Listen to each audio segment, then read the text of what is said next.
The One UI 8 update, based on Android 16, marks a significant step forward for Samsung's software ecosystem and is particularly exciting for Galaxy A56 users, who will be receiving their first major operating system upgrade since the device launched with One UI 7, Android 15, in early 2025.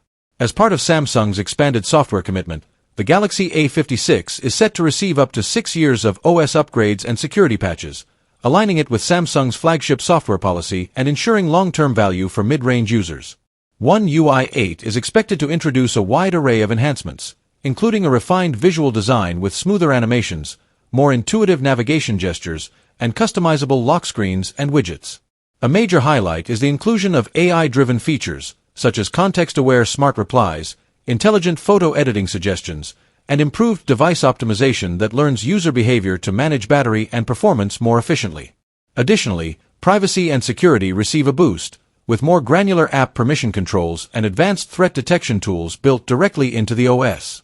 Samsung is also working on tighter integration between Galaxy devices through One UI 8, enabling smoother cross-device continuity between phones, tablets, and wearables. While an exact rollout timeline hasn't been confirmed, the update is expected to begin seeding in late 2025, initially targeting flagship models before making its way to A-series devices like the A56. Overall, One UI 8 promises to be a substantial upgrade that delivers both style and substance, further blurring the line between Samsung's flagship and mid-range experiences.